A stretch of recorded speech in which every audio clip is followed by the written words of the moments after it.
une question qui a été posée a priori par plusieurs jeunes filles du séminaire, à savoir,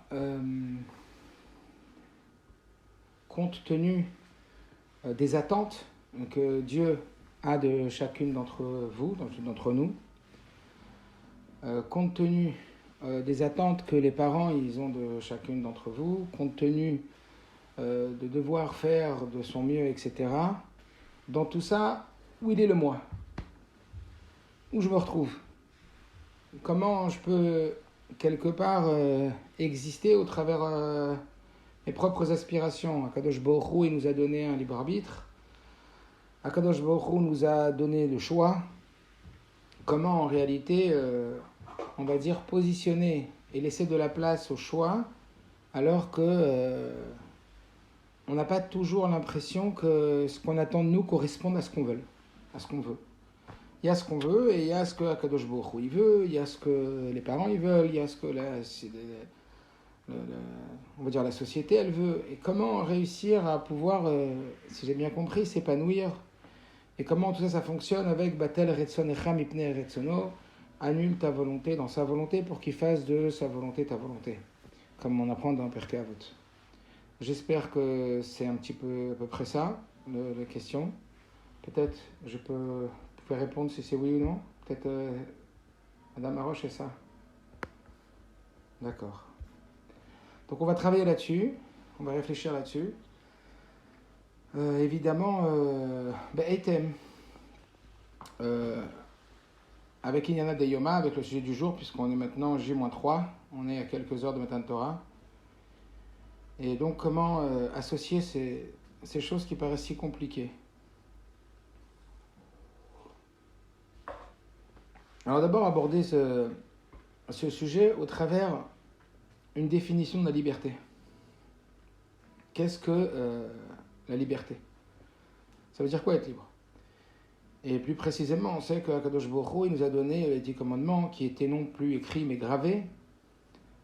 Et on sait très bien le biur, l'explication des Chachamim lorsqu'ils disent Al tikra charut el acherut, ne dis pas gravé mais dis libre. Ça veut dire qu'il n'y a pas de liberté si ce n'est qu'au travers la Torah. Donc la Torah est censée nous amener une liberté. Mais quand on regarde concrètement tout ce que la Torah nous demande, c'est très difficile de parler de liberté. Très difficile de parler de liberté parce qu'on ne se sent pas du tout libre. Alors qu'est-ce que vous en dites? Comment ça fonctionne? Pourquoi la Torah nous dit ne dis pas gravé mais dis libéré? En quoi la Torah nous libère? Et c'est quoi la liberté? Un peu compliqué tout ça.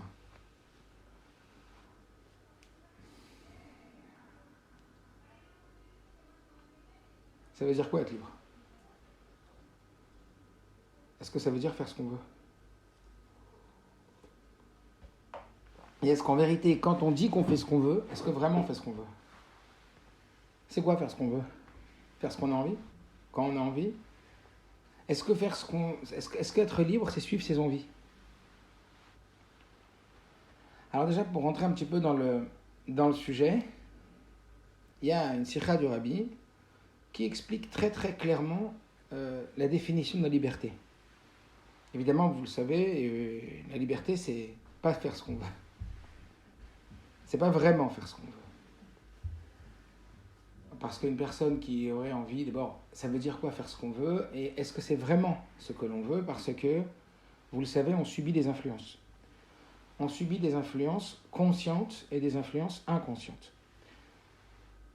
Des influences conscientes et inconscientes qui peuvent provenir de l'extérieur et qui peuvent provenir de l'intérieur. Qui peuvent provenir de l'extérieur de par une hashpa'a, une influence qu'on reçoit, que ce soit des médias, que ce soit du monde juif, que ce soit du monde goy, que ce soit de nos amis. Et puis il y a les influences intérieures, c'est-à-dire le caractère, les prédispositions, les attirances. Et force est de dire que tout ça, c'est pas forcément des choses qui nous sont forcément bénéfiques. Il y a des choses qui effectivement nous sont bénéfiques et des choses qui ne le sont pas. Et il y a des choses qui ne sont pas bénéfiques, mais qu'on ne se rend pas compte qu'elles ne sont pas bénéfiques, parce qu'on pense que c'est nous. Ça veut dire où il est le vrai nous? où est notre vrai, où est notre vraie personne. C'est un peu compliqué parce que, comme je vous le dis, on subit énormément d'influences inconscientes, énormément. Et ces influences nous font croire que c'est nous, mais alors que ce n'est pas vraiment notre nous. Donc c'est qui notre nous? Alors donc, pour commencer à définir et à parler de la liberté, le Rabbi a une définition très précise de liberté. Je vais vous la donner tout de suite. La définition que le Rabbi a de la liberté, dans son sens le plus précis, c'est en vérité nous permettre d'atteindre notre potentiel maximum. Ça, c'est la liberté. La liberté, c'est de réussir à retirer toutes les choses qui nous empêchent d'être le meilleur de nous-mêmes. Tout ce qui nous empêche d'atteindre notre potentiel maximum, eh bien, participe à nous permettre d'atteindre notre liberté. Et de la même façon, c'est d'utiliser toutes les choses qui nous permettent d'être le meilleur de nous-mêmes. Donc si on doit définir la liberté, ce n'est pas faire ce qu'on veut, mais c'est être capable de se libérer de toutes les choses qui nous empêchent d'utiliser notre potentiel maximum et d'utiliser ce qui nous permet d'atteindre notre potentiel maximum. Donc je répète, la liberté, c'est de se libérer de tout ce qui nous empêche d'atteindre notre potentiel maximum et d'utiliser tout ce qui nous permet d'atteindre notre potentiel maximum. Ça, c'est la véritable liberté. Et il exprime le Rabbi au travers les différents règnes que Dieu a créés sur Terre, du règne végétal, animal, humain, etc. Et il explique ça comme ça. Il dit encore une fois, regardez bien, il y a le pic de la montagne, il y a le tout en haut. La liberté, elle se situe tout en haut. La liberté, elle est quand on est tout en haut, quand on est au maximum de nous-mêmes. Et quand on commence avec le végétal, effectivement, on remarque que quand est-ce qu'on parle de liberté pour une plante? Quand est-ce qu'on dit qu'une plante, elle est libre? Eh bien, lorsque la plante, elle va recevoir tout ce qu'elle a besoin pour ne pas pousser au maximum. Et lorsqu'elle justement ne va pas recevoir des influences qui vont l'empêcher de pousser au maximum. Pourquoi? Parce qu'on va dire que le maximum d'une plante, ce qu'une plante peut faire de plus, le plus haut de la plante, le potentiel maximum d'une plante, c'est quoi? C'est de pousser le plus possible. D'accord? Donc qu'est-ce qui va être source de liberté pour une plante? Ça va être de recevoir ce qu'on appelle des sels minéraux dans l'eau ou dans la terre. Donc la terre va donner ce qu'on appelle des sels minéraux, elle va donner de l'eau qui va fabriquer de la sève, qui est un petit peu le sang de la plante. Elle va recevoir de l'air, de dioxyde de carbone plus exactement. Elle va recevoir du soleil pour faire ce qu'on appelle la photosynthèse, c'est-à-dire utiliser l'énergie qu'il y a dans le soleil pour pouvoir ensuite l'utiliser comme une source d'énergie et donc pousser. Ça va être en vérité toutes les prédispositions, les paramètres nécessaires pour que la plante elle puisse pousser. Et lorsque la plante elle ne va pas recevoir ces sels minéraux, cette eau, cette photosynthèse, c'est-à-dire ce soleil ou cette lumière, d'accord, elle ne va pas pouvoir bien pousser. Et à l'inverse, il y a des choses qui vont être nocives pour le développement de la plante. Des choses qui vont être nocives, comme, une plante qui va pousser au bord de l'autoroute, qui va pousser dans un endroit qui est, qui est toxique, ou sur lequel on va marcher dessus, ou des choses qui vont risquer d'endommager, donc, on va dire, la capacité qu'elle a la plante. Pourquoi? Parce que le but de la plante, c'est d'aller au plus haut. Et le plus haut, c'est son potentiel maximum. Maintenant, ce qu'est le potentiel maximum de la plante n'est pas le potentiel maximum de l'animal. Donc, quand est-ce qu'on parle de liberté pour un animal? Quand est-ce qu'on dit qu'un animal, il est libre ou qu'un animal, il n'est pas libre? C'est évidemment pas uniquement en lui donnant à manger et à boire, et en lui donnant de l'air, et en lui donnant du soleil, ou en lui donnant de la lumière, bien qu'il a besoin de tout ça. Seulement, c'est pas ça qui fait qu'il est en vérité possesseur de son potentiel supplémentaire, de ce qui fait de lui qu'il appartient à ce qu'on appelle au règne animal. Il est au-dessus de la plante. En l'occurrence, vous prenez un animal, vous prenez un lion, vous le mettez dans une cage. Et cet animal qui est dans une cage, vous lui donnez à manger, vous lui donnez à boire. Donc vous lui permettez de pousser, vous lui permettez de grandir. Et puis vous lui permettez de pousser au maximum. Mais vous le laissez toute sa vie dans une cage. Est-ce qu'on va dire qu'il est libre? Ben non. Ben pourtant, il a tout pour pousser, il a tout pour grandir. C'était un petit lionceau, c'est devenu un très très gros lion. Donc maintenant, voilà quoi, il a poussé, il a grandi. Oui, mais un animal, il a un potentiel supplémentaire. Il a une aptitude qui lui est particulière et qui fait justement de lui une espèce, un règne supérieur. C'est lequel? Vous l'avez compris, ben c'est la mobilité, le fait de se déplacer. Donc si on prend un animal et on le met en cage, on a beau lui donner à manger, on a beau lui donner à boire, ça veut dire qu'on le monte sur la montagne, on lui donne plein de choses. Mais on ne lui a pas donné la possibilité d'utiliser sa particularité, sa particularité propre à lui et qui le hisse au plus haut niveau de ce qu'un animal y peut, c'est-à-dire sa mobilité, ce qu'une plante n'a pas. Une plante, à part dans les dessins animés, vous ne la verrez jamais se balader en train de marcher comme ça, la plante. La plante, elle reste toujours attachée au sol. D'accord? Donc, ce qui veut dire que ce qui est défini comme étant de la liberté pour une plante, eh ben, ce n'est pas la liberté d'un animal. Ça veut dire qu'un animal, pour être libre, il a besoin de pouvoir bouger, de pouvoir se déplacer, ce qu'une plante ne peut pas. Et donc, à partir du moment où on enlève la mobilité à un animal, même si on lui donne à manger, on lui donne à boire, on lui donne tout ce qu'il faut, bon, on ne parlera pas de liberté. Donc, encore une fois, cette définition se vérifie. La liberté pour une plante, c'est quoi? C'est lui donner tous les moyens d'utiliser son potentiel maximum, c'est-à-dire de pousser. La capacité pour un animal maximum, son potentiel maximum, c'est pas que de pousser et que de grandir, c'est de se déplacer, de prendre du territoire, c'est la mobilité.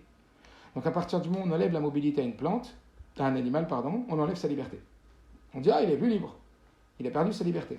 Donc vous voyez que la liberté, elle se situe uniquement dans l'aspect singulier, particulier, supérieur du règne dont on parle. Maintenant, l'humain. C'est quoi la liberté de l'homme? Donner à un homme ce qu'on a donné à une plante. Donner à un homme ce qu'on a donné à un animal. C'est pas pour autant qu'on dira qu'il est libre. Qu'est-ce qui fait de l'homme qu'il est libre? Quand est-ce qu'on parle de liberté au niveau humain? C'est le cran supérieur. C'est ce qu'on appelle la liberté de penser. Prenez un individu, donnez-lui depuis tout petit à manger, donnez-lui à boire, donc, dans sa dimension végétale, donc vous allez lui permettre de pousser dans sa dimension végétale, il va devenir quelqu'un de grand, il va grandir, comme on dit, oh là, il a grandi, oh, il a poussé, comme une plante, il a poussé. Très bien. Maintenant, mettez-le dans une prison, évidemment qu'il n'est pas en liberté, mais sortez-le de la prison. Ça veut dire, permettez-lui de se promener, permettez-lui d'aller se balader dans 500, 1000 kilomètres. Est-ce que pour autant il est libre? Oui, non. Parce qu'il a la mobilité de l'animal qu'il a en lui, mais il n'a pas la mobilité, il n'a pas l'aptitude, forcément, ou peut-être que oui, mais en tout cas sa liberté ne se situe ni dans le fait de manger, ni dans le fait de se déplacer. Alors dans quel niveau la liberté chez l'individu se situe? Dans son plus haut niveau, qui est celui de penser.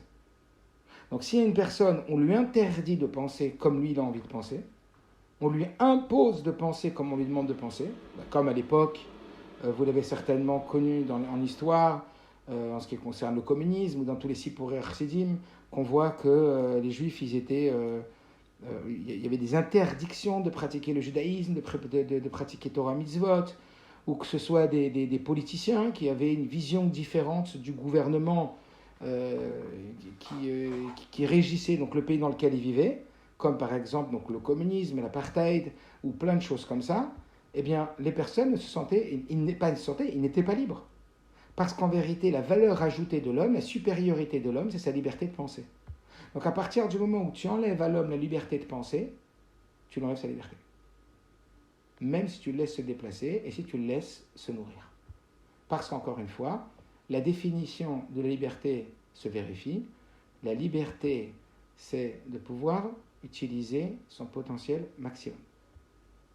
Et donc, concrètement, de réussir à se substituer et à retirer tout ce qui va gêner l'utilisation de son potentiel maximum et d'utiliser tout ce qui va servir à utiliser son potentiel maximum. Ça, c'est donc, on a vu entre l'animal, entre le végétal, l'animal et l'humain. Donc il y a liberté pour le végétal, il y a liberté pour l'animal, il y a liberté pour l'humain, mais ce n'est pas au même niveau. Le point commun, c'est qu'ils se situent tous dans la possibilité d'utiliser leur potentiel maximum. Est-ce que c'est clair pour tout le monde? Juste répondez-moi oui, non, pour que je sois sûr que c'est suffisamment clair, que je puisse avancer. Même une personne qui me répond, peut-être. Ok, super. Très bien. Donc pour l'instant, on va maintenant laisser la dimension du juif. Parce qu'en réalité, c'est encore un shlab supérieur. C'est encore une dimension supérieure, le juif, dans la dimension de ce qu'est la liberté. Mais avant ça, je vous donne des petits exemples. Imaginez-vous un enfant qui doit, un adolescent, ou qui doit travailler pour réussir à obtenir son diplôme. Et puis, voilà qu'il est pris par les WhatsApp, il est pris par je sais pas quoi, par le téléphone, et il regarde, et il traîne, et tout ça.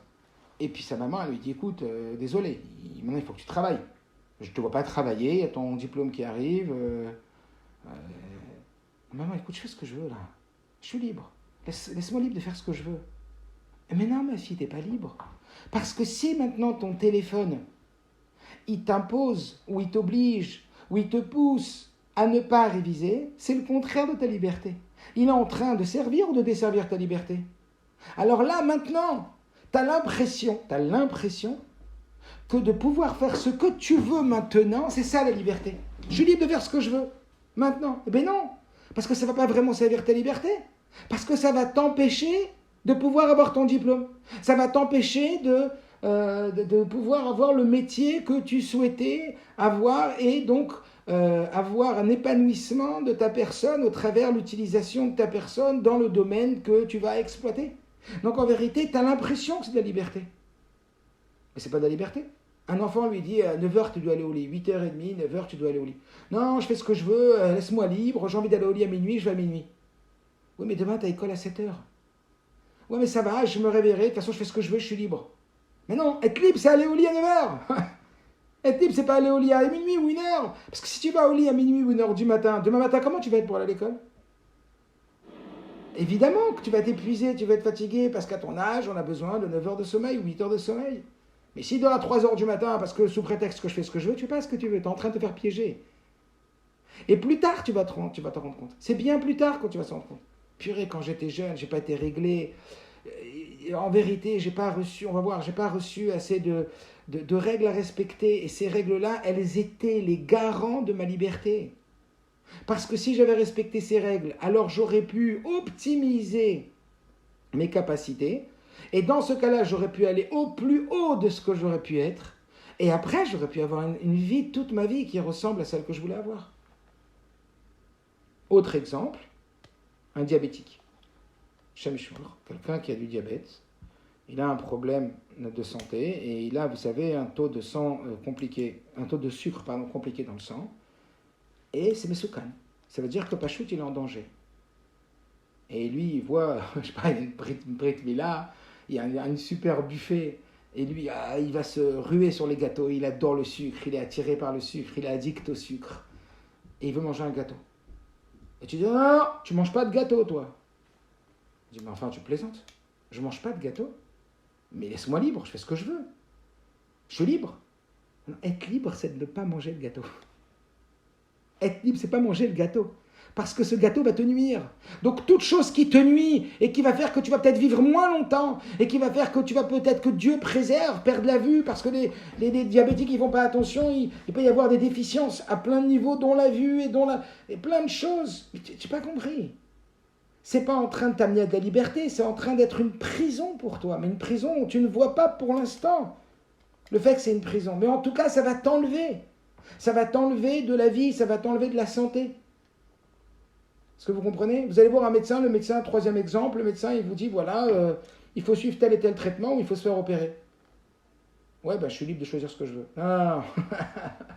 Si tu étais libre la vraie liberté, c'est pas de choisir ce que tu veux maintenant. Ouais, mais moi j'ai prévu les vacances, je suis désolé, je ne vais pas me faire opérer maintenant, après ça va moi, j'avais prévu tout un plan avec un groupe d'amis, moi je renonce pas à mes vacances. J'ai pas compris. La liberté, c'est de faire ce que le médecin dit.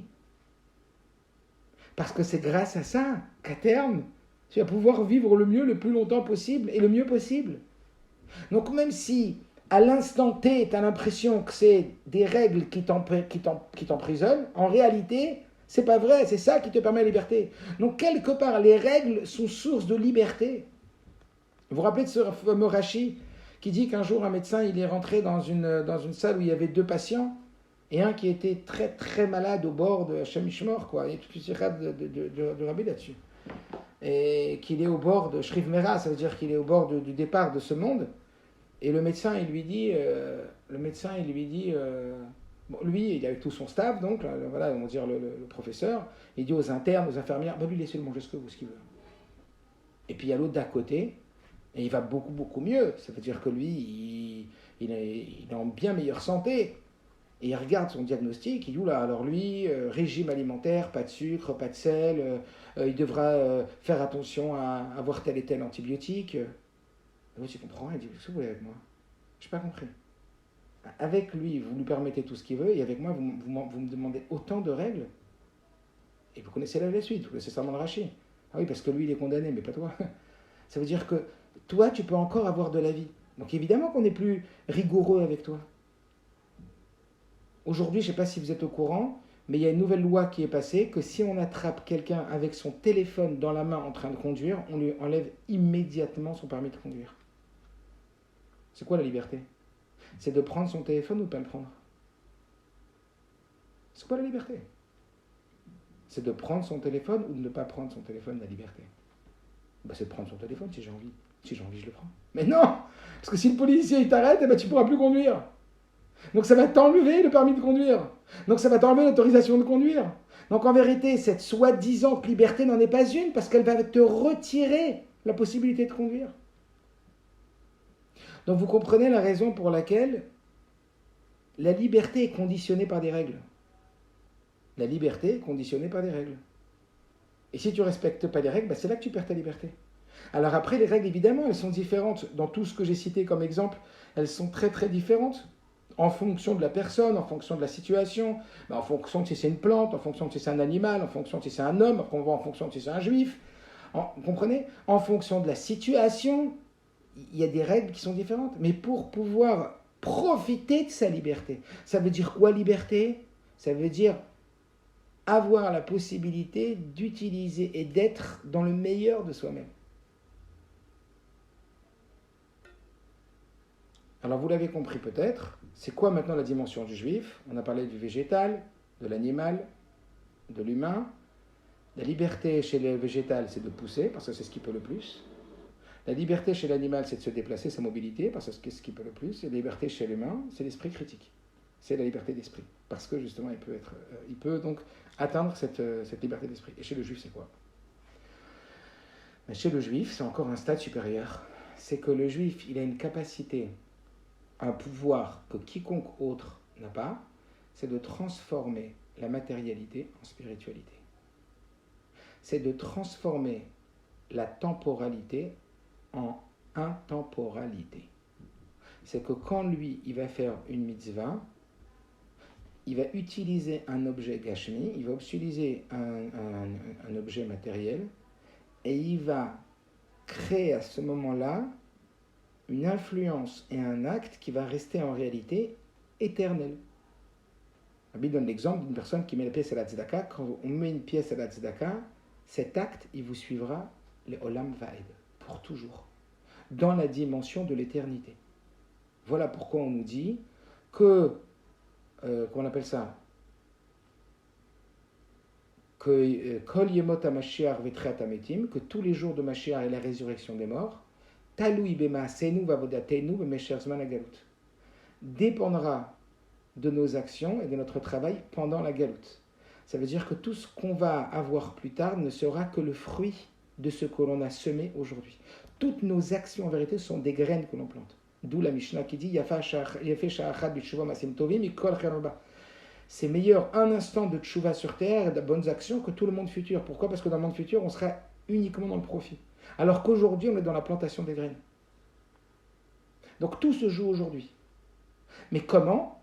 Par le fait qu'on a utilisé de la matérialité et qu'on la sublime en spiritualité par notre intention d'utiliser les Shem Shamaim, par le fait d'aller chercher les Shem Shamaim, tout ce que l'on fait, chercher à comment élever spirituellement tout ce qu'on rencontre matériellement.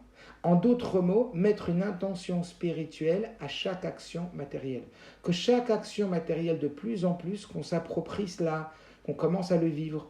Il n'y a plus une action dans ma vie qui ne veut pas être au service de son intention spirituelle. De la même façon qu'un individu, chaque action est au service de son intention, et l'intention n'est pas visible et l'action l'est, mais l'action n'est que l'expression de l'intention. Eh bien, nous, peuple juif qui avons été choisis par Akadosh Baruch Hu, qui avons reçu cette dimension donc, Matan Torah, cette Nefesh Hashémit, eh bien, nous permet maintenant, et c'est ça tout le chidouche de Matan Torah, c'est de faire rentrer Dieu dans la matérialité, l'éternité dans la temporalité. Et c'est ce qu'explique la Gemara quand elle dit que les gens de Rome, ils ne pouvaient pas aller en Syrie, et les gens de Syrie ne pouvaient pas aller à Rome. Rome, il a chaîne Romemout, et Syrie, il a chaîne Soura, il a chaîne éloignée. Ça veut dire que Dieu, il a permis à l'homme de transformer la temporalité en intemporalité, la matérialité en spiritualité. D'une dimension quantique et physique et matérielle et temporelle à une dimension intemporelle. Et c'est pour ça qu'on dit qu'avant Matan Torah, bien sûr que les Bnei Israël, ils accomplissaient Torah Mitzvot, mais ils ne pouvaient pas imprégner véritablement de spiritualité la matérialité. Ça restait deux choses séparées. C'est pour ça que quand ils mettaient les tefilines avec, vous connaissez, ils prenaient le bâton, ils grattaient le bâton, etc., le bâton, il n'a pas de bdoucha, pas comme aujourd'hui les tefilines. Donc en réalité, si on doit reprendre notre système de la liberté, notre définition de la liberté étant le moyen d'utiliser son potentiel maximum. Pas utiliser le plus de potentiel possible. Aller chercher uniquement dans le potentiel maximum. Donc, encore une fois, un animal qui mange et qui boit, il n'est pas dans sa liberté. La liberté ne se trouve que dans son maximum. Vous avez compris ?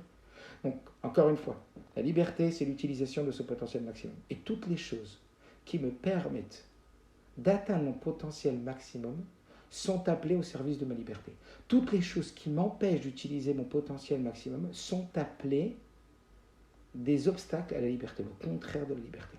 Même si, à un moment donné, j'ai l'impression que c'est pour moi de la liberté, puisque je fais ce que je veux. Mais encore une fois, comme je voulais bien l'expliquer, un diabétique qui mange un gâteau au sucre, on ne peut pas parler de liberté à ce moment-là, puisqu'il est en train de s'enlever de la vie. Un enfant qui veut dormir à 3h du matin alors que le lendemain il a une épreuve du bac ou il a une épreuve hyper importante, et ben, s'il dit je suis libre, ben non, tu n'es pas libre. Tu n'es tellement pas libre parce que maintenant tu as envie de faire quelque chose, mais que cette chose-là, elle va te nuire à la finale. Et donc vous comprenez d'où l'importance des règles. Donc vous comprenez maintenant pourquoi le rabbi dit qu'aujourd'hui les prisons sont remplies d'adultes qui, étant enfants, n'ont pas eu des parents qui ont su dire non.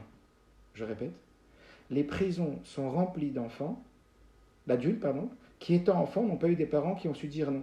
Ça veut dire qu'ils n'ont pas reçu de règles. Ils n'ont pas été éduqués à apprendre l'acceptation des règles, le respect des règles. Et ça a entraîné que quand ils sont grands et qu'ils veulent quelque chose, même s'ils ne l'ont pas, eh bien, ils vont voler. Même s'ils ne l'ont pas, eh bien, ils ne vont pas respecter les règles, et donc ça va leur causer le contraire de la liberté. Ça va les emmener en prison. C'est clair ? Donc là, on a déjà abordé un petit peu la dimension de ce qu'est la liberté. D'accord ? Donc la liberté, c'est pas toujours ce qu'on croit. Donc si c'est quelque chose qui est nocif, vous l'avez bien compris, quelqu'un qui se drogue, quelqu'un qui boit de l'alcool, et moi je fais ce que je veux. Mais non, tu fais pas ce que tu veux. C'est pas ça que tu veux. Là, tu es en train de subir une influence qui t'est nocive. Donc moi, je vais essayer de te sortir de ce que tu crois que tu veux, mais qui est nocif pour toi. C'est un peu les 3 étapes que la Chassidoute, elle nous explique, et que le Rabbi nous explique dans beaucoup de Ma'amarim, dans les 3 étapes qui sont Pessah, Sfirat HaOmer et Matan Torah. Que Pessah, le Passouk dans Shir HaShirim l'explique bien, vous l'avez peut-être déjà étudié, Moshreini, Acharechanerutza, Avieni Amelachadra. Que Moshreini, c'est qu'on demande à Dieu, quand on était en Égypte, sors-moi de là. Moi, je suis encore trop attaché à l'Égypte. Quand Dieu nous sort de l'Égypte, on est encore au 49e degré d'impureté. Donc, on a encore envie des choses mauvaises. On a envie du mauvais parce que Dieu il a libéré que l'âme divine, mais l'âme animale elle est encore au 49e degré d'impureté, donc elle est encore dans un état où elle doit dire à Dieu Moshreini. Comme tu dis à une copine, parce que tu sais que tu es rentré dans un super mauvais plan, je sais pas quoi, quelque chose de pas bien, de pas sain, je t'en supplie, occupe-toi de moi, je suis attiré par cette chose, je sais combien elle est mauvaise pour moi, je t'en supplie, libère-moi de ça. Ben, vas-y, libère-toi. Ben, j'arrive pas. C'est difficile. Mais la liberté, c'est quoi? La liberté, c'est d'y rester, ou de pouvoir y rester, ou la liberté, c'est d'en sortir? Ben évidemment que la liberté, c'est d'en sortir. Oh, tu m'as libéré de ça, tu m'as libéré de cette personne, tu m'as libéré de ce problème, merci mon Dieu, il m'a libéré de ça. Est-ce que vous comprenez? Donc la liberté, c'est loin d'être faire ce qu'on veut. La liberté, c'est bien clair la définition qu'on a donnée. Très bien. Maintenant, on va parler, là j'ai vu la question, le libre arbitre à un certain niveau alors, donc on va en parler après. Maintenant, on va voir une question, une sheila. Donc là déjà, j'espère que petit 1, dans le plan d'aujourd'hui, petit 1 à liberté. Clair. Après, ça fera son chemin, vous réfléchirez, etc. Petit 2, il y a une question qui se pose, qui est assez étrange. C'est que lorsque les Bnei Israël ils sont arrivés au Har Sinaï, Dieu, comme vous le savez, il a proposé la Torah à beaucoup de peuples, ils ont tous refusé, et les Bnei Israël, ils ont accepté. Et qu'est-ce qu'ils ont dit? Ils ont dit Igdimu naase le nishma. Ça veut dire quoi? Igdimu naase le nishma. Ils ont introduit le naase avant le nishma. Ils ont introduit le naase avant le nishma. Ils ont dit d'abord on fait, après on comprend. D'abord on fait, après on comprend. En 2 mots dans notre jargon, qu'est-ce qu'ils ont dit à Israël? Tout oui. Tout oui. Tout oui Hachem. Tout ce que tu nous demandes, oui. Mais tu sais même pas encore. Les anges ils sont devenus fous. Quand ils ont vu les Bnei Israël dire tout oui à Dieu, Igdimu Nasel Nishma, les anges, la Gemara, ils disent Mi Gila Razel Barnash. Qui a donné le secret des anges aux hommes? Il n'y a que les anges qui savent Igdimu Nasel Nishma. Qui savent dire d'abord on fait, après on comprendra. Il n'y a que les anges. Et d'ailleurs, la Gemara relate une histoire d'un grand maître qui avait tellement de mal à comprendre la Torah qu'il a mis sa main en dessous de son pied et que tellement il se concentrait pour essayer de comprendre ce que Dieu voulait que le sang il a giclé de sa main. Alors on s'est moqué de lui, on a dit Mabziza, espèce de peuple fou, vous avez accepté quelque chose sans savoir si vous alliez être à la mesure de pouvoir l'atteindre. Alors la Gemara elle continue là-bas. En tout cas, c'est quoi cette notion d'Igdimu Naseh le Nishma? C'est ce qui nous a valu de recevoir la Torah. C'est d'ailleurs à cet effet qu'on nous dit qu'on a reçu 2 couronnes à Matan Torah. La couronne du Naasé et la couronne du Nishma. La couronne de l'accomplissement et la couronne de la compréhension. Mais en réalité, qu'est-ce qui nous a valu ce Igdimu Naasé? Qu'est-ce qui nous a valu ces couronnes? C'est un mot. Igdimu. Ça veut dire quoi? On a fait passer d'abord. Et c'est ça qu'on va voir. La Nekuda qui est Chashuva. Qu'est-ce que tu fais passer d'abord? Est-ce que c'est d'abord le Naasé ou est-ce que c'est après le Nishma? Ou est-ce que c'est d'abord le Nishma? Est-ce que d'abord je veux comprendre avant de faire? Ou est-ce que je fais quoi qu'il, après je comprendrai? Qu'est-ce que ça change? Ça change tout. Donc il y a, la problématique c'est la suivante, il y a la Gemara qui nous dit que les Bnei Israël, ils ont dit Gdimu Naaseh le Nishma. Donc on accepte sans compromis. On accepte à 100%. Et la Gemara, qu'est-ce qu'elle va dire après? Que Akadosh Baruch Hu, Kipa lahem Akadosh Baruch Hu archegigit. Dieu, il a retourné la montagne au-dessus de leur tête. Vous connaissez certainement cette Gemara. Et il leur a dit, si vous acceptez la Torah, mutav, si vous acceptez la Torah, tant mieux. Veim lav, sham tik voratrem. Mais si vous n'acceptez pas la Torah, ici sera votre tombe. Ça veut dire que je fais tomber la montagne, une grosse pression, et ce sera fini de vous. Qu'est-ce qu'il a besoin, Kadosh Baruch Hu? Ça, c'est la question. Pourquoi Dieu il met la pression alors que les Juifs, ils ont dit c'est OK? Je pose la question. Si vous pouvez répondre rapidement sur la conversation, je répète la question. On a des personnes qui sont complètement volontaires et qui disent OK, 100%, je suis banco, Igdimuna, c'est les Nishma, d'abord on fait, après on comprend. Et quand même, Dieu trouve le besoin de nous mettre une pression de dire je vous retourne la montagne sur votre tête. Si vous l'acceptez, tant mieux, sinon, paf! Pourquoi? À qui tu mets de la pression? À quelqu'un qui ne veut pas. Comme l'histoire avec Abraham Avinu, Quand il y avait des invités qui nourrissaient et qui demandaient de bénir Dieu et qui refusaient, oui, ils mettaient de la pression. En disant, il faut que tu payes maintenant si tu bénis pas Dieu. Mais là, il faut que ça se fasse par soumission aussi. Pourquoi? Exactement, pourquoi il faut que ça se fasse par soumission? Et dans Eximoun, là, c'est les Nishma, il n'y a pas de soumission? D'abord, c'est vrai ce que vous dites, hein.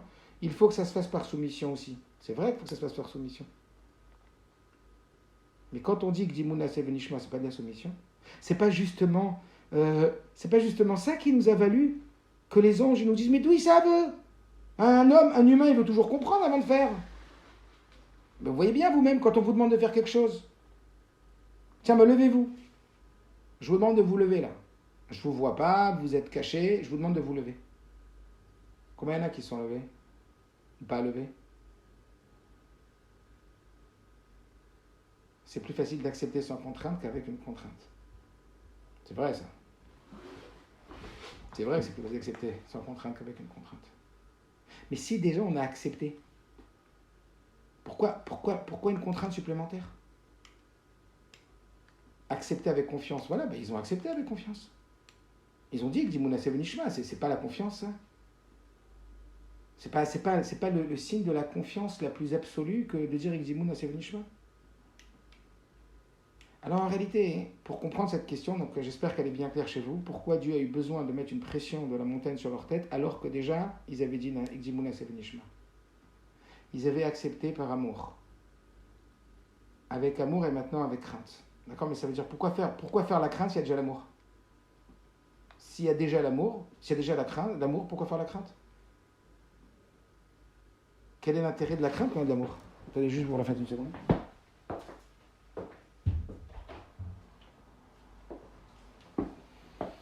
Au contraire, on sait que l'amour c'est beaucoup plus fort que la crainte, que la tchouva mitoch hava, c'est plus haut que la tchouva mitoch hayera. La ira ça nous retient, l'amour ça nous propulse.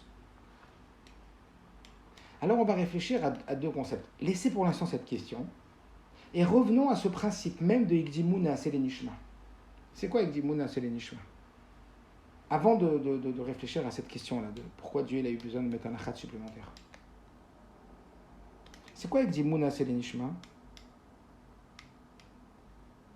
C'est ce qu'on appelle faire les mitzvot par kabbalatol.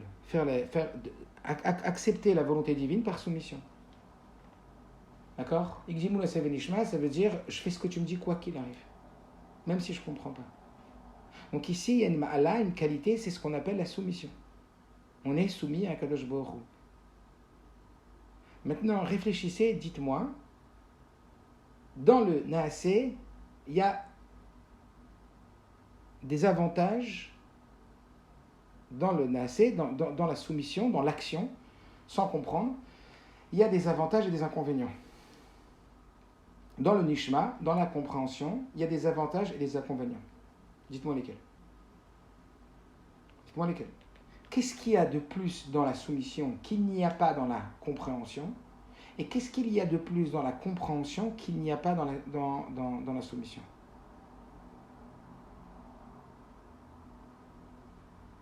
La soumission, c'est une force ou c'est une faiblesse?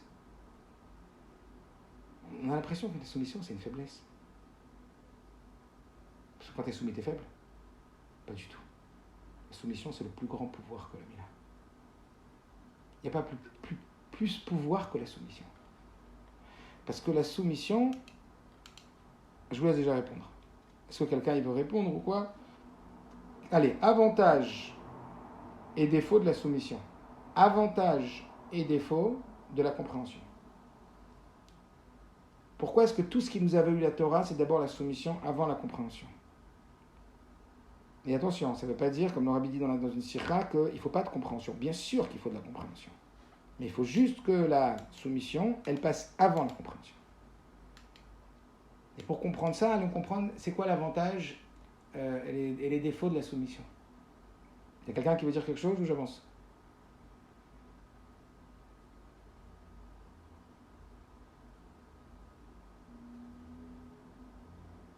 Allez, exercice.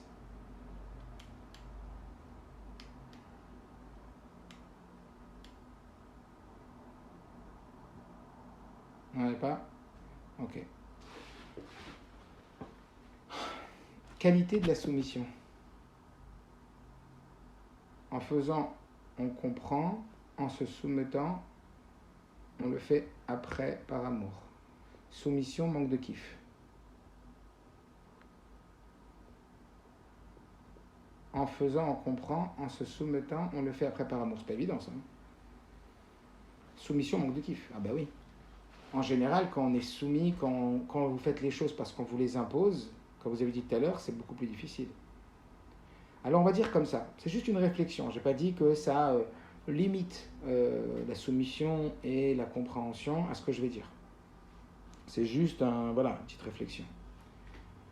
On va dire que la qualité qu'il y a, l'avantage qu'il y a dans la soumission, c'est que la soumission te permet d'aller beaucoup plus loin que la compréhension. La soumission te permet de bénéficier de ce que toi tu ne peux pas avoir. La soumission te permet que même lorsque ta compréhension ne te permet pas de bénéficier d'une chose, la soumission qui est en toi te permet d'en bénéficier. Ne voyez plus la soumission comme quelque chose de négatif. Ne voyez plus la soumission comme une disparition. Ne voyez plus la soumission comme une annulation. Voyez la soumission comme un pouvoir qui vous dépasse, dont vous pouvez en bénéficier. Ça veut dire, lorsque je suis soumis, lorsque j'utilise le pouvoir, parce que Dieu nous a donné une multitude de pouvoirs, et parmi nos pouvoirs, on a un pouvoir d'être soumis, oui, la soumission, c'est une forme de disparition. Mais c'est une forme de disparition pour une meilleure réapparition. Par exemple, on a parlé du médecin. Le médecin, il dit, il faut se faire opérer. Quand je suis soumis au médecin, où il me dit de prendre un traitement d'antibiotiques de 8 jours, quand je suis soumis au médecin, au moment où je suis soumis au médecin, je disparais. Ça veut dire que je dois l'écouter et pas m'écouter. Donc c'est lui que j'écoute et pas moi. Et donc la soumission nécessite que je ne m'écoute pas et que je l'écoute lui. Oui, mais par le fait que moi je m'efface, c'est comme si je balayais dans ma tête mon moi, c'est comme si je me retirais et que je faisais rentrer lui à l'intérieur de moi. C'est-à-dire c'est lui que j'écoute. Et quand je l'écoute lui, je bénéficie de ses 15 ans d'études de médecine, plus de ses 20 ans d'expérience. Donc il va pouvoir me sauver là où moi j'aurais jamais pu me sauver.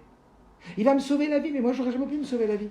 Donc il va pouvoir faire pour moi ce que moi j'aurais jamais pu faire pour moi. Pourquoi ? Parce que j'ai utilisé mon pouvoir de me soumettre. Se soumettre, c'est très dur parce que ça nécessite de ne pas s'écouter.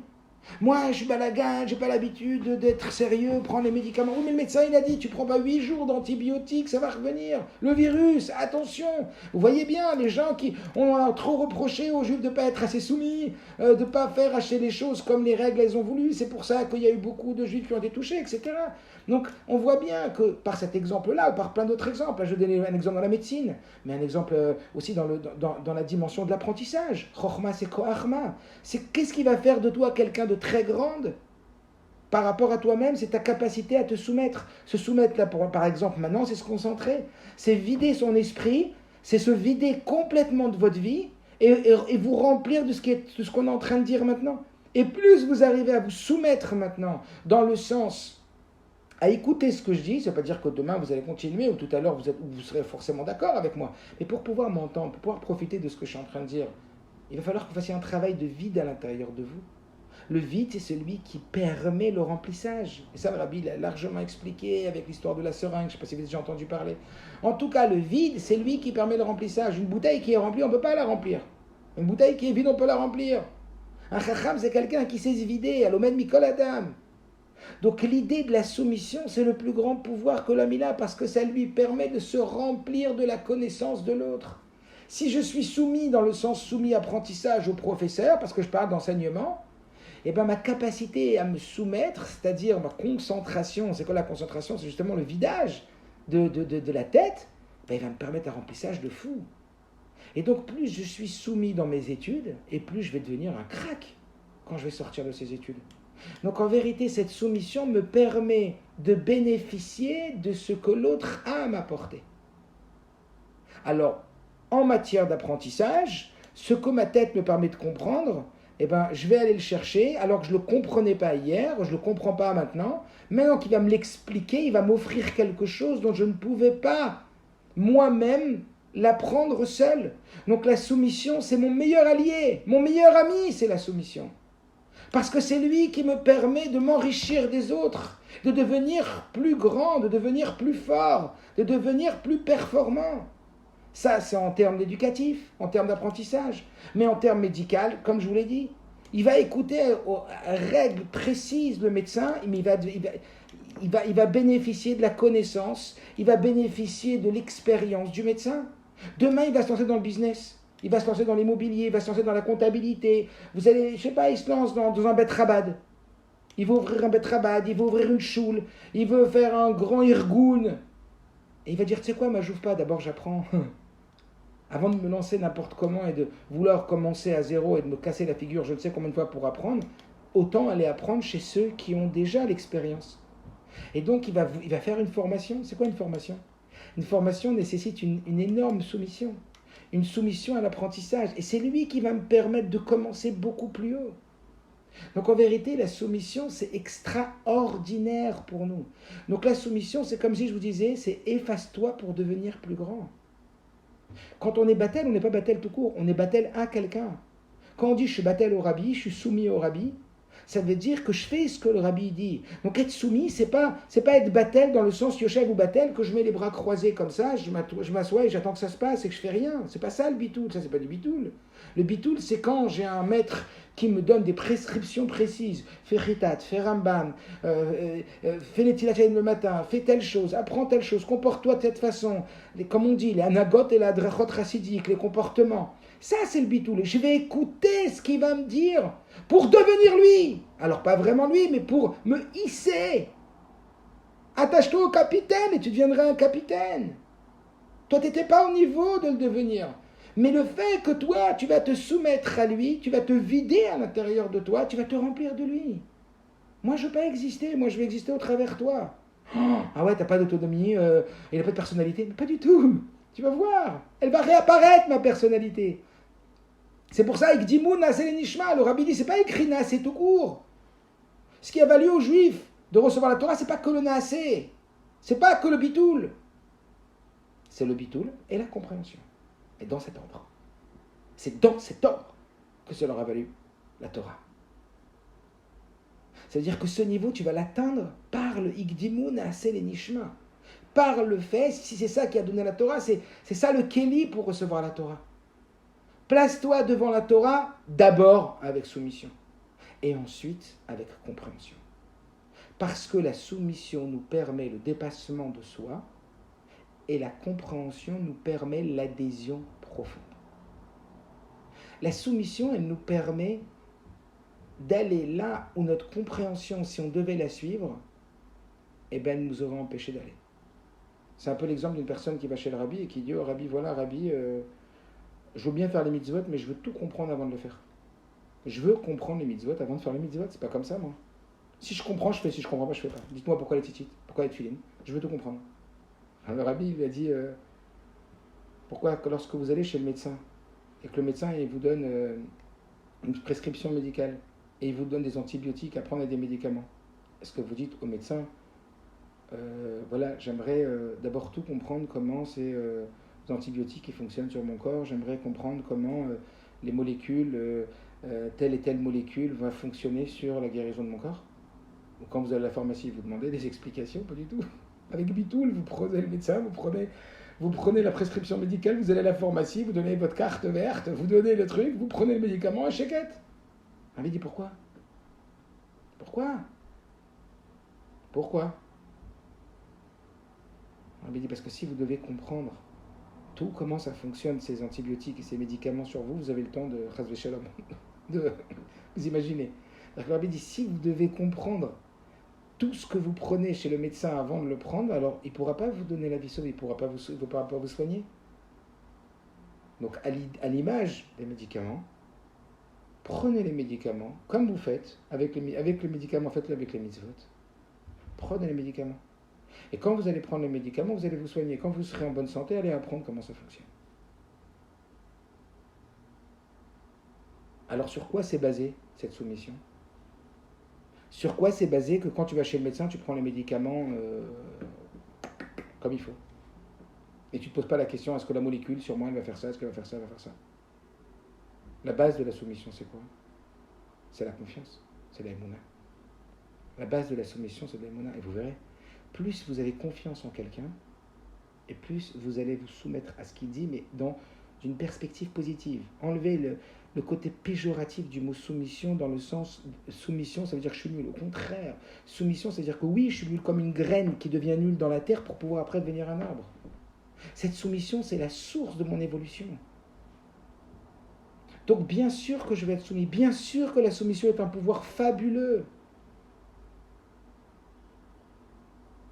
Et d'ailleurs, cette soumission, justement, elle est basée sur de l'aïmouna. Elle est basée sur la confiance. C'est pour ça que quand vous allez chez un médecin, j'ai pas tellement confiance à ce médecin. Moi, je vais aller voir un autre médecin. Je vais aller voir un deuxième avis parce que, ouais, ce qu'il me demande, en plus, c'est une grosse opération et tout, pas très confiance. Donc, on va aller voir un deuxième médecin, un autre avis. Mais si tu as une confiance, on dit aveugle en lui, ça veut dire que tu as une confiance, les yeux fermés. D'ailleurs, c'est quoi les yeux fermés? Ça n'a pas besoin de preuve, pas besoin de voir. Pas besoin de preuve. Fini. Donc en vérité, la soumission, c'est elle qui nous amène au plus haut niveau. C'est elle qui nous permet de nous dépasser. Là où la compréhension s'arrête, dit le rabbi précédent, la émouna commence. Là où la compréhension s'arrête, la confiance commence. Tant que tu comprends, tu n'as pas besoin d'avoir confiance. Quand est-ce que tu as besoin d'avoir confiance? Quand tu ne comprends plus. Et le rabbi Rayat, il dit que c'est comme un kéli qu'on remplit. Tout là où il y a la compréhension, il n'y a pas besoin d'émouna. La émouna, elle commence là où la compréhension s'arrête. Seulement, qu'est-ce qu'on attend d'un juif? Que ce qu'il faisait hier par émouna, parce que c'était au-dessus de la compréhension, maintenant il le comprenne. Et le fait qu'il va le comprendre, il n'a plus besoin d'utiliser sa émouna pour le faire, parce que maintenant il a acquis, il a adhéré à l'intérieur de lui. Et donc maintenant c'est devenu de la compréhension. Il ne le fait plus par confiance, il ne le fait plus par émouna, il le fait par compréhension. Et ça va lui permettre quoi? Que ce qu'il ne faisait pas du tout par émouna, maintenant il va le faire. Donc c'est en vérité monter, vous voyez, comme un effet de levier, ça monte toute la machine. Quand je monte ma compréhension, je monte ma émouna, et donc la émouna me permet de faire des choses encore plus hautes. C'est ce qu'explique le rabbi précédent. Donc en vérité, qu'est-ce qu'on est en train de nous dire? On n'est pas en train de nous dire ne comprends pas. Parce que dans la compréhension, il y a une qualité qu'il n'y a pas dans la soumission. C'est quoi la qualité qu'il y a dans la compréhension? Vous voyez quand vous comprenez quelque chose. Là, par exemple, je suis en train de vous expliquer des choses. Peut-être que vous avez compris, peut-être que ce n'est pas des chidushim ce que je vous dis, que vous le saviez déjà, ou peut-être que non. C'est peut-être une nouvelle lumière, un nouvel angle, une nouvelle façon de voir les choses. Donc effectivement, là, on est face à une nouvelle chose qui nous amène à une compréhension. Et bien, quand on comprend les choses, on a une adhésion beaucoup plus forte. La compréhension, elle nous pénètre de l'intérieur. C'est un peu comme Mishpatim, les mitzvot qui sont appelés Mishpatim. Ça veut dire que, vous voyez, quand il y a quelque chose qu'on vous demande de faire et qu'on ne vous dit pas pourquoi la faire, ben, si je vous dis lève-toi, mais je me lève pas. Mais lève-toi, il y a le feu à côté de toi là. Ah ben oui, je me lève. Lève-toi parce que il y a... Mais bien sûr que l'homme, il est fabriqué d'une façon où tel va, de façon naturelle, sa compréhension, le sens, va créer donc ce qu'on appelle de la motivation. Vous vous rappelez, on a déjà parlé de ça, motif-action, ça donne du motif à l'action, ça donne du sens. Donc bien sûr que l'objectif, c'est d'arriver à être pénétré de la chose. Quand une personne, j'ai mis les petites katanes, peut-être qu'il n'a pas envie de les mettre.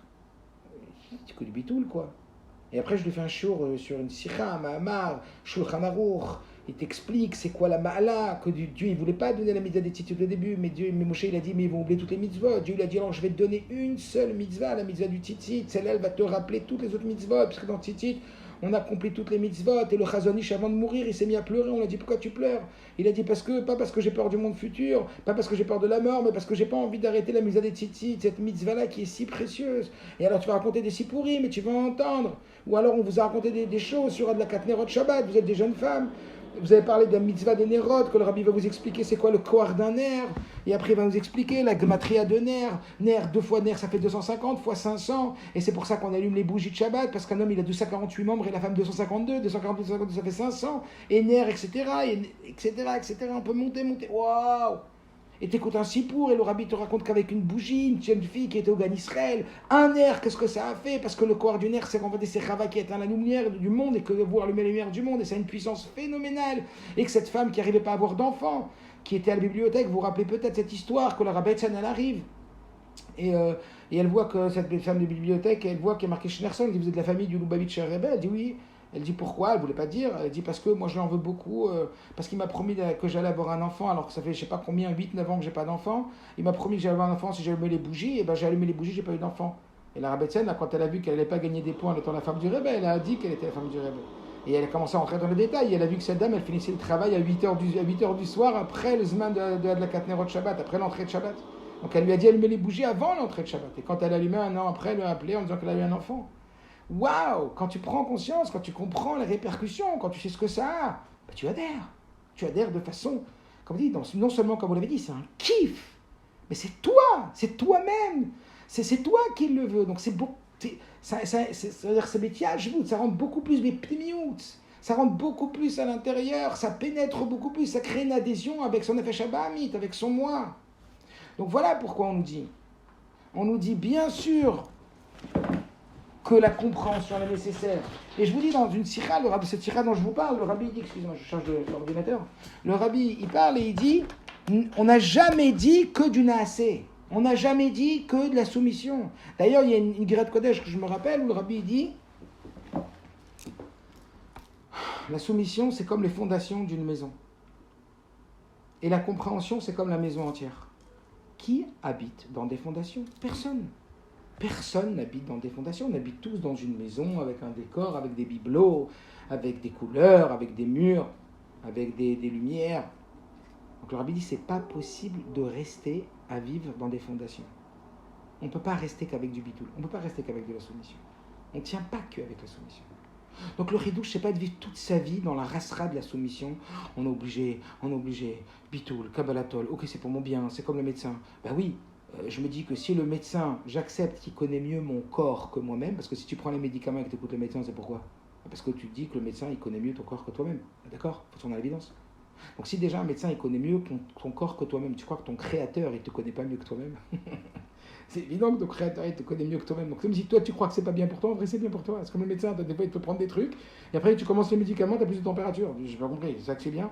Tu rentres à l'école pour réussir, pour être épanoui, tu réussis, tu vois que c'est une guerre, c'est du travail, c'est phénoménal, ça t'épuise, mais c'est pas mon bien ça. C'est pas... Maintenant, ça te nécessite des efforts, mais à long terme. Alors bien sûr, le rabbi dit, on ne peut pas vivre dans les fondations toute notre vie. Il est nécessaire de vivre dans la soumission, puis dans la compréhension. Igdimuna, c'est nishma. Le rabbi dit, n'oubliez pas le nishma après. N'oubliez pas que le but c'est nishma. Et de Mamarim, le rabbi explique que le balai de Tchouva c'est kafia et le tzadik c'est itapra. Et qu'en vérité, à contrario de ce qu'on peut croire, que le tzadik, le balai de Tchouva c'est très très haut, c'est le niveau de la Tchouva qui descend pas, alors que le tzadik c'est lui qui descend. Pourquoi? Parce qu'en vérité, le tzadik il représente ce inyan de ityashvut. Que le Baal Tshuva, il est illuminé, il est enflammé, alors que le tzaddik, lui, il descend dans l'équilibre, et pnimiout. C'est pour ça qu'il fait itapra, c'est pour ça qu'il transforme la personne. C'est qui nous transforme? C'est la compréhension plus que la soumission. Il n'empêche que ça commence par de la soumission. Il n'empêche que le grand chidouche de la Torah, c'est Igdimoun, c'est l'Inishma. Comprends. Et c'est pour ça que le Père Kamel Vitania, il commence par le Inyan de Kabbalatol, et après par la compréhension, par l'amour. D'abord la soumission, après l'amour. D'abord la soumission et après la compréhension. Si vous deviez retenir un mot pour l'instant de ce qu'on a dit, c'est d'abord soumission et après compréhension. Mais maintenant, ce que j'espère vous avoir changé ou avoir renforcé, c'est l'idée que la soumission, c'est pas du tout quelque chose de négatif. C'est au contraire peut-être la chose la plus positive qu'on a, à tous les niveaux. Ce que vous comprenez, c'est extraordinaire la soumission. Quand tu la perçois comme un moyen d'évoluer et de grandir. Dieu ne veut pas nous écraser, Dieu ne nous a pas créés pour nous détruire, Dieu nous a créés pour nous construire seulement comme une graine, comme le rabbi explique pourquoi on appelait Adam et Tsasadé. Parce que comme une graine, quand elle rentre dans la terre, elle doit d'abord pourrir pour pouvoir ensuite profiter des sels minéraux de la terre et devenir un arbre. C'est pareil. C'est les gens qui sont soumis qui sont les plus grands. Soumets-toi au capitaine et tu deviendras un capitaine, Rachid. Attache-toi au Rebbe, attache-toi aux enseignements du tzaddik. Et tu vas t'attacher au tzaddik. Alors tu vas peut-être pas devenir un tzaddik, mais tu vas devenir un bénoni. Que jamais tu n'aurais pu devenir sans ça. La soumission, c'est le secret de l'évolution. La soumission, c'est le secret de grandir. Maintenant, on ne peut pas vivre que dans la soumission. Je dis cette lettre de la Guerre de Kodesh, ça m'avait choqué. Le rabbi dit, on ne peut pas vivre dans des fondations. Mais pourtant, qu'est-ce qui est le plus important dans une maison? C'est les fondations. Imaginez, vous construisez un immeuble de 4 étages et les fondations, elles sont fragiles. Qu'est-ce qui va se passer? La maison va s'effondrer. Alors c'est très beau, c'est bien beau, tu as mis des lustres, tu as mis des meubles, tu as mis des choses magnifiques, ça brille partout, tu as mis des LED, super belle, la maison, elle brille, imaginez une maison fabuleuse, la maison de vos rêves. Mais les fondations, elles sont fragiles. C'est une catastrophe, on rigole pas. Hein, pour les fondations, on appelle un architecte. Oui, il y a des matériaux, mais ils coûtent très cher. Oh, vous n'êtes pas moins cher. Avec les fondations, on ne rigole pas. Vous plaisantez. Ça, c'est la soumission. Igdimon ne sait jamais. Alors qu'un homme, il ne fonctionne pas comme ça. Un homme, il fonctionne, je comprends, je fais si je comprends. Mais tu n'as pas compris comment tu t'auto-limites en vérité? T'imagines, tu ferais ça avec le médecin? T'imagines comment tu perds, combien tu restes tout petit, ta compréhension est petite, donc toi tu resteras tout petit. Igdimoun c'est les nishma. Et ça, c'est lié aussi, ce nyan de soumission avec la compréhension, c'est aussi lié avec le nyan, j'aimerais juste faire un petit aparté sur ça, avec le nyan de la discipline. La soumission, c'est comme une forme de discipline. Vous voyez, respecter des règles, c'est une soumission, c'est une discipline. De prendre ce que le médecin demande comme traitement, c'est une forme de discipline, de soumission. Oui, d'apprendre exactement comment on doit faire pour fabriquer, je sais pas moi, une voiture quand on fabrique des voitures, ou comment on fait pour fabriquer une maison quand on fabrique des maisons, peu importe. Hein, ou quand on fait des choses, on apprend l'apprentissage, il passe par une soumission.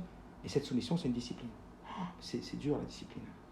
Et oui, mais c'est le secret de la réussite. Aussi pourquoi?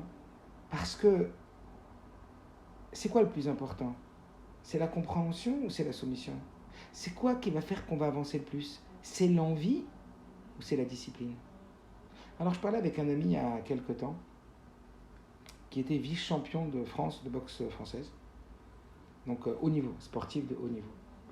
Et je lui ai dit, à ton avis, qu'est-ce qui t'a amené à ce très haut niveau sportif? Le fait que tu es discipliné ou le fait que tu avais très envie d'être champion? Il m'a dit, je vais dire la vérité. Bien sûr que l'envie, elle porte. Et bien sûr qu'il faut avoir envie. Vous avez parlé de kiff. Bien sûr qu'il faut du kiff. Et le kiff, il est dans la compréhension. Et le kiff est dans l'adhésion. Il m'a dit seulement, écoute bien, ça m'a beaucoup touché ce mot. Il m'a dit, l'envie, elle fait des vagues. Des fois, tu as envie. Des fois, tu n'as pas envie. Des fois, tu as envie de te lever le matin. Des fois, tu n'as pas envie. Des fois, tu as envie de te battre, faire ta rambam, appeler des gens pour rajouter dans la Torah les mitzvot, tu as envie de faire attention grave à la tsniout, tu as envie de faire attention, tu as envie de rajouter dans vos dates. T'es chaud, il y a des moments où on est plus chaud, des moments où on est moins chaud. Mais dit l'envie, c'est des vagues, il y a des vagues d'envie. Et qu'est-ce qui nous permet d'atteindre le niveau du champion qui est en nous, le meilleur de nous-mêmes? C'est l'autodiscipline. L'autodiscipline. Il m'a dit, quand j'ai pas envie de me lever le matin et que j'étais en entraînement, ou que j'étais fatigué, ou que j'avais envie de faire un écart et de manger des choses qu'il fallait pas que je mange pour mon équilibre et pour mon poids, qu'il fallait pas que je boive tel alcool parce que ça allait être nocif, que je dois me coucher à telle heure. Il dit, c'est dur. Seulement, qu'est-ce qui me permettait d'avoir de la constance? Et ce qui m'a donc permis d'atteindre ce haut niveau, je dirais que c'est plus mon autodiscipline que mon envie. Donc sachez que votre autodiscipline, elle vous amènera plus haut que votre envie. Ça ne veut pas dire qu'il ne faut pas d'envie. Bien sûr qu'avoir de l'envie, donner du sens à ce que l'on fait, c'est fondamental. Bien sûr que je dois donner du sens à ce que je fais. Bien sûr que plus je donne de sens à ce que je fais, plus ça me motive à le faire. Il y a des choses que je n'ai pas envie de faire et quand je réfléchis, je me dis, essaie de donner du sens à ce que tu fais, essaie de donner de l'importance à ce que tu fais. Et bien, en se motivant, comme on l'avait dit, motivation, motif, action, on rajoute du motif à l'action, on rajoute du sens à notre action. Bien évidemment que ça nous chauffe et que ça nous donne envie de faire plus. Et justement, la motivation est faite quand on n'est pas motivé. Mais il y a plus fort que la motivation. Il y a ce qu'on appelle l'autodiscipline. J'ai décidé quelque chose, je veux y arriver. Et bien, cette force, cette hargne, cette gvoura, vous voyez, comme si la motivation elle venait du chesed, elle venait du kava chesed, du kava ahava. Alors que la discipline, elle vient du kava gvoura, elle vient du timtsum, de l'autorité, de la rigueur. Est-ce que vous voyez? Mais on a besoin des deux. Et c'est ce qu'il t'a dit après comme Aleph. Commence par la discipline. L'autodiscipline, c'est ce qui va te permettre d'arriver à faire tout ce que tu as envie de faire. Bien sûr qu'il faut vivre dans la hava, bien sûr que le but c'est la hava, bien sûr que le but c'est le kava chesed, bien sûr, n'oubliez pas, Ele toldot Yitzhak ben Avram, Avram le dit Yitzhak. D'où vient Yitzhak, il vient de Avram. Yitzhak, c'est la Gvura. Avram, c'est le Chesed. D'où vient la Gvura? Du Chesed. Ça veut dire, n'oublie jamais que cette discipline-là, elle est là pour nourrir ton projet. Elle est là pour nourrir ton bonheur. Elle est là pour nourrir ton épanouissement. Le Chesed, c'est l'épanouissement. Donc, elle est Toldet Yitzhak ben Avram, Avram ben Yitzhak. N'oublie pas que Yitzhak vient de Avram, Avram engendre Yitzhak. Ça veut dire que ton autodiscipline, elle doit venir de cette envie. Elle doit venir de cette décision plutôt. Mais ce n'est pas l'envie qui doit amener à l'autodiscipline. Ça veut dire que tu as une décision, tu as décidé quelque chose. La force, elle va être maintenant, qu'est-ce qui va faire que ça va tenir? J'ai décidé que j'ai envie de faire, je ne sais pas quoi. J'ai tel et tel projet. Qu'est-ce qui va faire que le projet, il va marcher? Et bien plus si tu es autodiscipliné que si tu as envie. Bien sûr que si tu n'as pas d'envie, alors ça va être très très difficile. Mais évidemment, si tu as un projet au début, c'est que tu as envie. Mais il y a des gens, vous avez vu, ils ont envie de plein de choses. Ils commencent mais finissent jamais. Ça, on les trouve souvent même nous. Combien de choses on fait qu'on était, oh là là, on était motivés, on avait décidé. Demain, on se déchauffe. Ça y est, demain, il fait gris, demain, on s'est disputé avec quelqu'un, avec une copine, on n'a pas de morale, ou on a moins le moral, ou il y a une contrariété, c'est fini, plus personne. Comment je de choses et combien j'en finis? Qu'est-ce qui permet de finir la chose et de réussir et d'être fier de soi après, d'avoir réussi à atteindre le défi? Lui, il m'a dit, Youssef, c'est plus dans l'autodiscipline que dans l'envie. Ça veut, ok. Donc, tout ça pour dire, Igdimu Naaseh Lenishma. Je vais aller vite, il y aura encore quelques minutes. Igdimu Naaseh Lenishma. Ça veut dire d'abord introduire le Naaseh avant le Nishma. Et c'est ça le Ridouche de Matan Torah. Comprenez? Le Ridouche de Matan Torah, c'est Igdimu Naaseh Lenishma. C'est-à-dire d'abord, je me soumets. Je place la soumission sur le podium au number one. Je mets le nishma, la compréhension, l'adhésion en number two. Et ça va me permettre d'aller très très haut. Igdimu naaseh nishma. D'abord, place ton naaseh. D'abord, passe ta soumission. Et ça, c'est le grand ridouche des anges. Qui ont dit, mais d'où les hommes? Les hommes, ils suivent toujours leur compréhension. Voilà que le peuple d'Israël, il a hérité de ce niveau-là. Que la Gemara nous apprend.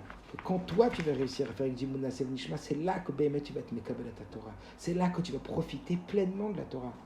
Alors la question, elle est pourquoi Moshe Rabbeinu, rappelez-vous, pourquoi Kadosh Baruch Hu, il a retourné la montagne sur leur tête si déjà ils avaient cette autodiscipline? Parce qu'en vérité, qu'est-ce qu'on est en train de dire? Igdimu naaseh nishma, ce qu'ils ont dit, on sera autodiscipliné avant d'avoir envie. On aura la soumission avant la compréhension. Est-ce que Dieu il a besoin alors de leur rajouter un poids d'autorité et de discipline? Alors en fait, je vais vous donner deux petites réponses. La réponse du Maral de Prague et la réponse du Baal Shem Tov. La réponse du Maral, elle est un peu spéciale et c'est très fort. Il dit parce qu'à ce moment-là, les Bnei Israël, ils étaient au niveau de dire Igdimu naaseh lenishma. Ils étaient au niveau de dire on se soumet et après on comprend. On accepte quoi qu'il arrive. Tout oui. On se soumet et après on comprendra. Seulement qui dit que demain ils vont continuer comme ça? Qui dit que demain il ne va pas y avoir une crampe? Il ne va pas y avoir un coup de faiblesse? Qu'est-ce qu'il dit le Maral? Le Maral, il a dit, je vais imposer au Bnei Israël la Torah, comme on parle de Matan Torah comme d'un mariage, où l'homme c'est Dieu et la femme c'est Knesset Israël, c'est le peuple d'Israël. Il y a une halakha qui dit que si un homme il force une femme, alors il n'a plus le droit de divorcer. Donc le Maral, il dit, comme Dieu il savait que le peuple juif ils n'allaient pas forcément être fidèles, il a dit, je vais forcer le peuple. Comme ça, j'aurais pas le droit de divorcer. C'est-à-dire, j'aurais pas le droit de me séparer de lui. C'est une relation inconditionnelle. C'est comme s'il avait, le regard du Maral, il avait hissé la relation Dieu à une relation inconditionnelle. Même pas de la condition que maintenant. Ils sont dans un matzah de dire Igdimu naaseh nishma. Maintenant, on te dit, d'abord on fait, après on comprend. Quoi qu'il, on dit oui. Qui dit que demain tu vas pas avoir une crampe? Qui dit que demain tu vas pas t'essouffler? Donc, pour éterniser la relation, le Maral dit, Dieu il a forcé le peuple comme un homme il force la femme pour pouvoir après bénéficier de la relation éternelle. Et c'est un peu le même système que l'alliance. Quand on parle d'alliance entre deux peuples ou entre un homme et une femme. À la base, on va dire que pourquoi il y a une alliance. Rabbi explique bien ça. C'est quoi les liens de l'alliance? Pourquoi deux pays font une alliance? Pourquoi un homme et une femme ils font une alliance? C'est quoi la kavana de l'alliance? C'est quoi la kavana? C'est que maintenant ils s'aiment très fort. Mais qui dit que demain ils vont continuer à s'aimer? Maintenant ces deux pays ils s'apprécient beaucoup et ils ont ce qu'on appelle des intérêts convergents. Ça veut dire qu'ils ont des intérêts communs. Mais demain ils ont des intérêts divergents. Alors ils veulent pérenniser la relation. Ça veut dire qu'ils veulent garantir que la relation elle va rester tout le temps. Donc maintenant qu'on s'aime beaucoup, viens, on fait une alliance. Comme ça, même quand on s'est fâché, on sera ensemble. On restera toujours, quoi qu'il. Pour la vie. Ça veut dire que ça donne une empreinte éternelle à la relation. Est-ce que vous comprenez? Pourquoi une alliance? Pourquoi je me marie? Je l'aime, je suis avec elle. Ben ouais, mais si demain tu l'aimes plus, qu'est-ce que tu fais? Ben, je suis plus avec elle. Mais tu sais quoi? Maintenant, je t'aime tellement que j'ai envie que notre amour il soit inconditionnel. Je veux que notre relation, elle soit au-dessus de mon état d'âme de maintenant. Alors c'est pour ça que j'aimerais bien qu'on fasse une alliance. C'est pour ça que le Rabbi explique la dimension de l'alliance. C'est pour placer la relation, regardez comment Dieu nous aime, pour placer, c'est une preuve d'amour inconditionnel, il dit le Maharal. Que Dieu nous aime tellement qu'il a dit, même si vous êtes ok, même si vous êtes banco, pour pouvoir, pour être toujours avec moi, moi je vous le dis, quoi qu'il arrive, je serai avec vous. Ça c'est l'explication du Maharal. L'explication du Baal Shem Tov, c'est de dire quelque chose un peu différent. Il dit en vérité, pourquoi Dieu nous a mis la pression, pourquoi Dieu a mis la montagne au-dessus de notre tête? Il a dit, c'est parce qu'en vérité, il voulait nous donner un ma'amad tokef. Il voulait nous donner plus de force. Qui savait qu'il y a un moment, comme on a dit, où on pourrait être plus faible. Et que cet élan qu'on avait pour Dieu, même s'il y avait de l'autodiscipline, elle risquait de faillir.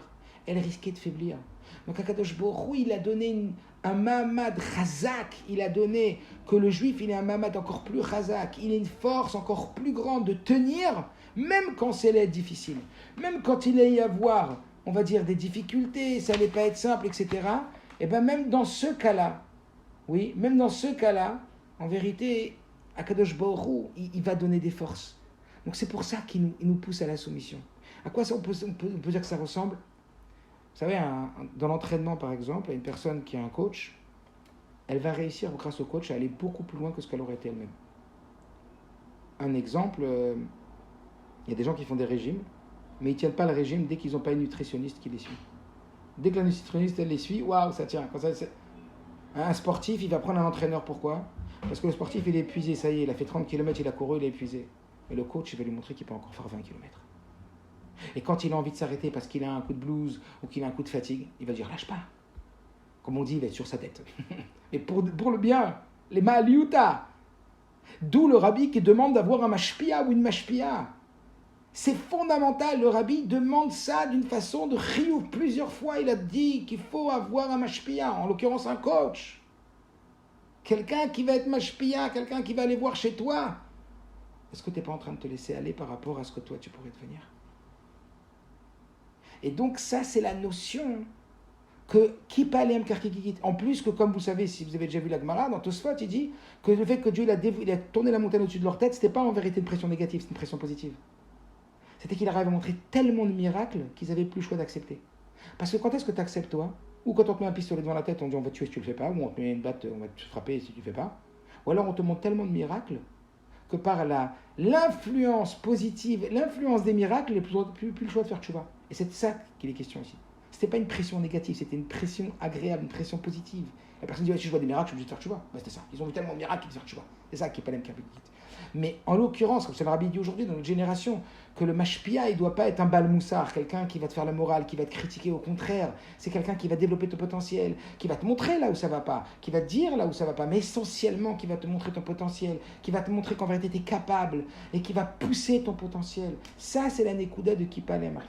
Alors je finirai avec ce point de vous dire, donc, puisque la question c'était si on est en train de nous demander de faire ce qu'on n'aime pas ou pas forcément ce qu'on aime, et qu'en vérité où il est le choix, qu'est-ce qui reste de libre arbitre, si vraiment Dieu il est sur nous dans chaque chose, etc.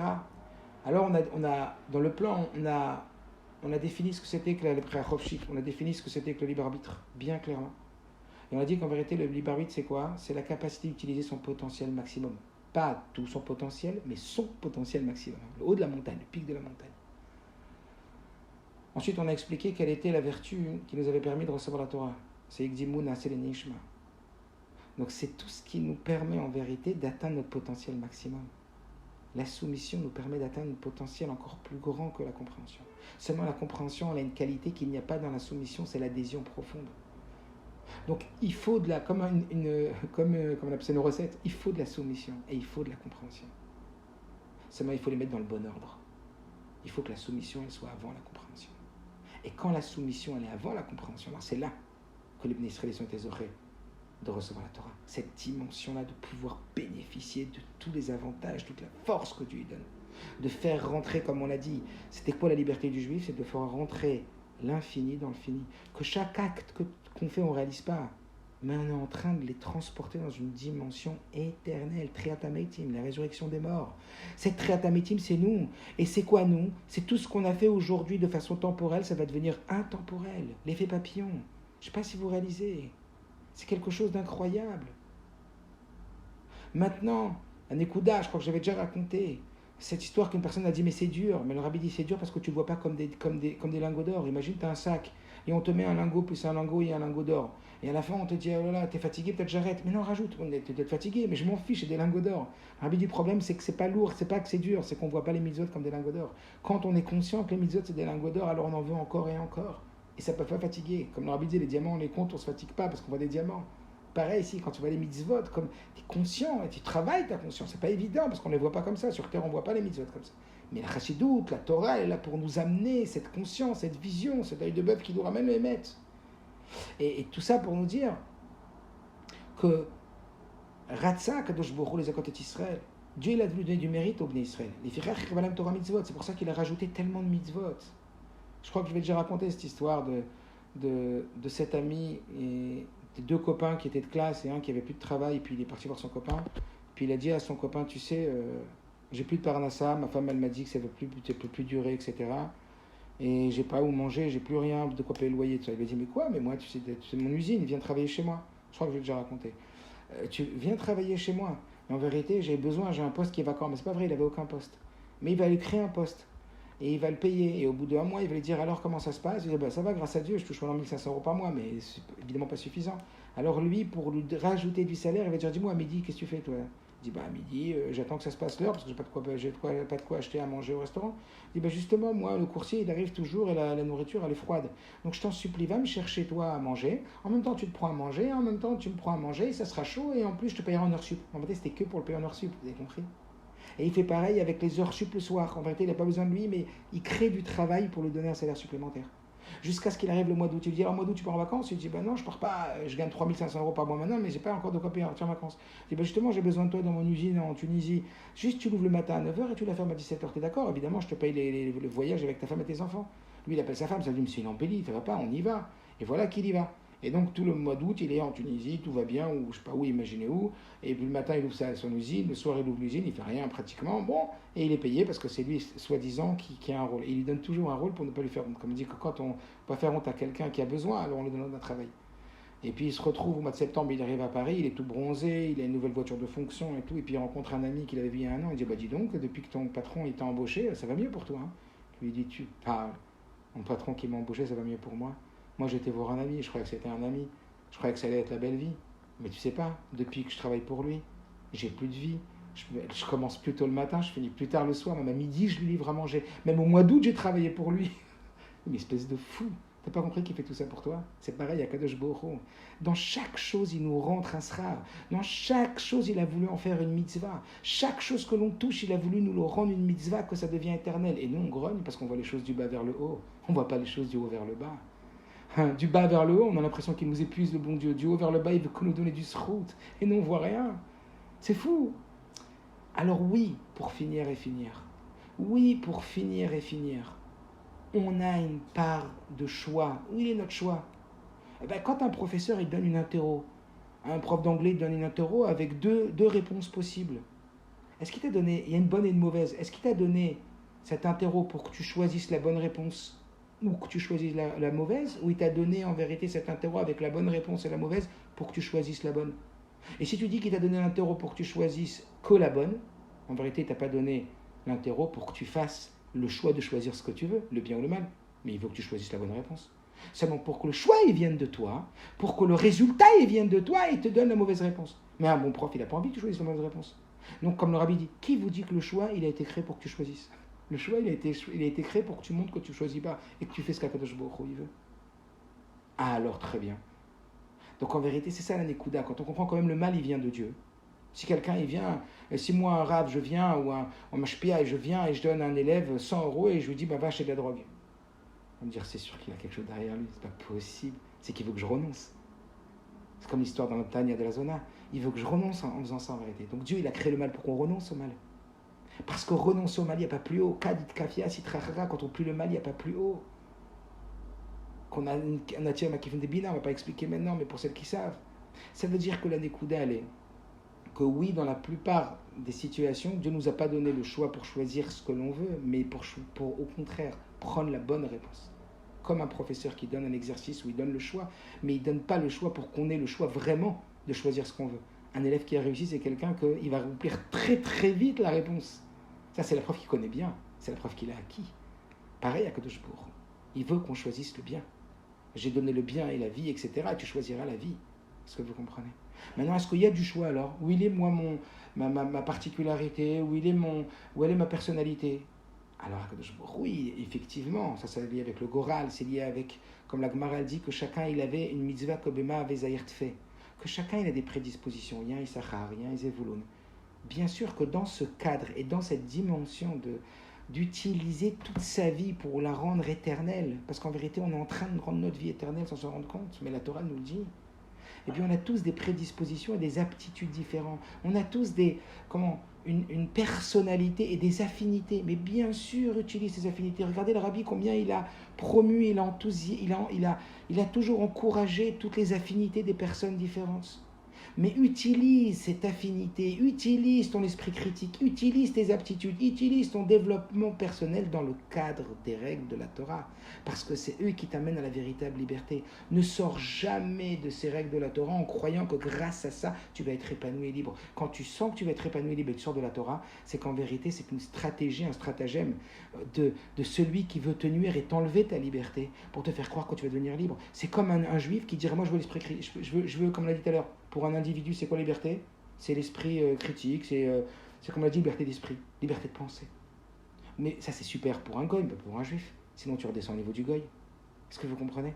Parce que pour un goy, c'est le top, la liberté de penser. Et pour un juif, c'est quoi son top? C'est quoi sa liberté? C'est de transformer la matérialité en spiritualité, de transformer la temporalité en éternité.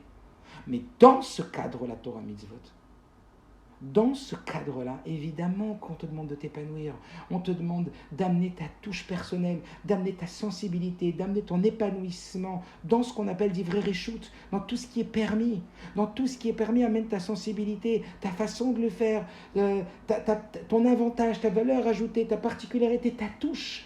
Bien sûr que tout doit être marqué par sa touche, mais d'une façon à rester dans le cadre, est-ce que vous comprenez? Dans le cadre qui est un cadre positif, qui t'emmène à ta vraie liberté.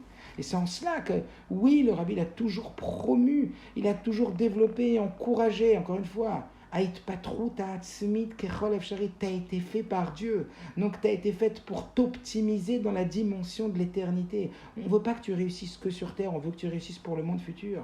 Et dans ce monde et dans le monde futur, rappelez-vous, je finirai avec cette petite histoire que peut-être je l'ai déjà raconté et que vous connaissez certainement, mais cet homme qui s'appelait Lehman Brothers, qui avait fondé des banques en Angleterre, juste avant de mourir, son père, il a dit à ses enfants, je vous allez ouvrir 2 lettres, une le jour de ma mort et une 30 jours après.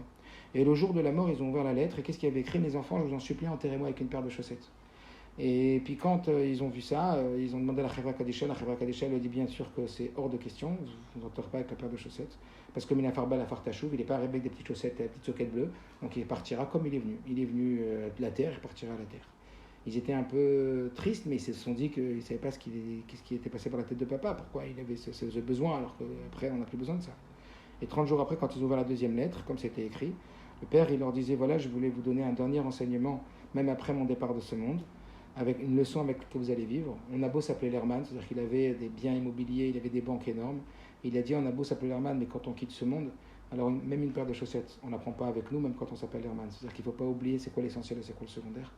Et dans cette dimension-là, savoir que nous, on est des fabricants de l'éternité.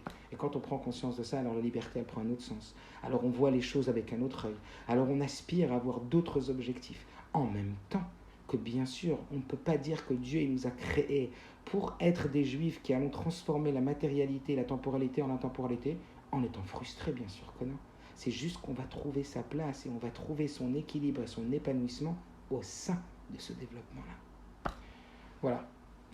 Donc ça a pris un peu plus d'1 heure. Je vous souhaite Hatzlacha Rabba, que des bonnes choses et qu'on soit Kabbalat Torah b'simcha b'pimut, que vous puissiez recevoir la Torah dans la simcha et la profondeur, parce que c'est par la simcha qu'on arrive à la profondeur. Avec Mashiach Tzidkenu, que ce cours il est avec la kavana d'amener Mashiach Tzidkenu le matab azarat fachim b'tovani revanile.